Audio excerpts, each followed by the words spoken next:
Hey there guys, Bestow5000 here bringing the Pokemon Narrated Wi-Fi battle.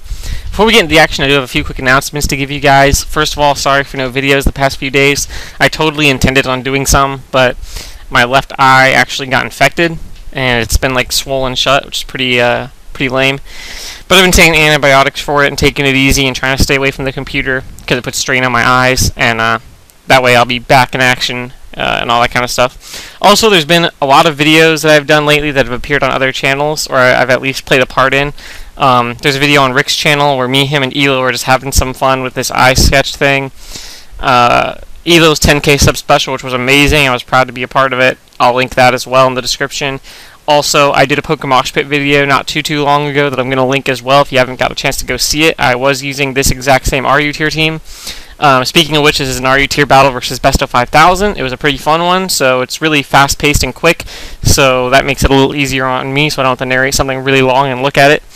And let's just go ahead and get into it. So, I'm going to be leading off with my Electivire, of course, and he's going to lead with his Deno Rod. I don't really understand that reference, but regardless, I know that I'm faster unless he's Scarfed, so I'm just going to go for the sub to scout him, see what he wants to do. Maybe he wants to go for a Volt Switch, and I can get a free sub. But that's not going to be the case because he did go for Blizzard and he is Scarfed. But thankfully for me, he missed his first Blizzard, which I guess is what happens when you play with 70 accuracy moves. And thankfully that is going to allow me to get a Focus Punch off, which is going to give me an early 6-5 advantage. So this E-Virus set is of course proving his worth, but this time a little bit aided by hacks. So regardless, my opponent, of course, Max, is just going to bring in his Hercules, I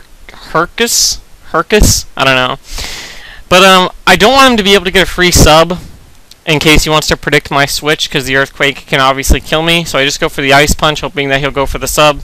Maybe Ice Punch will knock him too low to make one, but that's not going to be the case, as he doesn't carry sub or just goes for the obvious EQ. But regardless, it's not a big deal because I do realize that my Rocket Man will be able to outspeed and kill him. And I was pretty sure his Golurk wouldn't be Scarfed, considering how slow it is, and considering that I already saw his Rotom F was Scarfed. So now he's going to bring in his Trigger, his Luxray. I'm going to switch out, save my Rocket Man for later, because I know that it'll be useful against his team. Just going to go to my F that noise, see what he wants to do. Luckily for me, he's not going to predict that and go for the Crunch, because that really could have hurt my team lineup if he had made that prediction.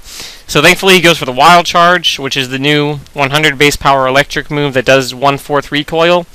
And the recoil is kind of nice, and thanks to the fact that I am a physically defensive Dusknoir, I'm going to be able to take 2 hits and get an S-Toss off, which, in conjunction with the burn, is going to put him fairly low, especially considering that he's going to opt to go for Wild Charge here as the last move.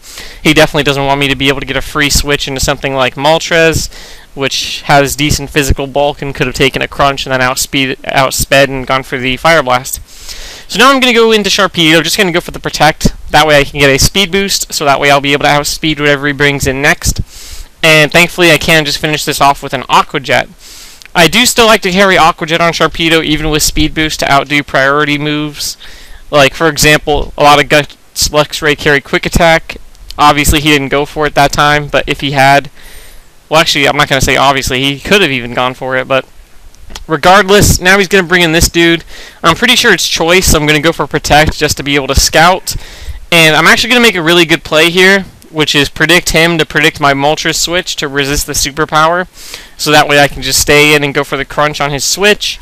And it might not have seemed like it, but that was actually a really big play of the match, and that was actually a pretty big prediction on my part, so that play is definitely giving me a lot of momentum here. So he goes back into this thing. I make a bit of a misplay. I really should have just gone for Protect to scout what he was going to do again, because U-turn is something that I easily could have gone into Moltres on, and even if he predicted that switch, it wouldn't have given him much initiative, because I'd be stuck in with my Moltres, which is not a bad matchup against the rest of his team with Gorbis gone.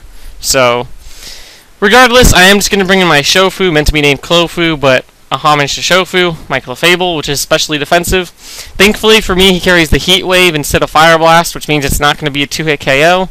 I opted to just go for my Stealth Rocks there, that way Moltres isn't going to be able to switch around on me. Hence making this match even more fast-paced, preventing a lot of switching. And also Max likes to have really offensive teams. So I am just going to be able to live the air slash, go for the S-toss, because he knew that a second heat wave wouldn't be able to kill, so he was hoping to get the flinch hacks with air slash, so that way he could kill me off before I was able to hit him with any other move, which was a great thought process, but it's not going to work in this scenario. And I'm just going to bring my Koopa Kung Fu, my Blastoise, and I'm going to go for the Rain Dance, because after the Rain Dance I know that an Aqua Jet will be able to kill him off, and with Rain Dance in effect I'm going to be activating my Rain Dish ability, which is a legal Dream World ability.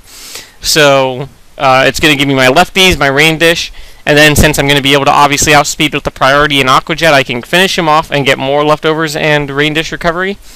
So just one of the many examples that shows why Aqua Jet Blastoise is not a bad poke. But, you know, you guys don't have to listen to me. So he's going to bring in his Todoroki, whatever, Braviary, and I'm going to be able to kill him off with an Aqua Jet.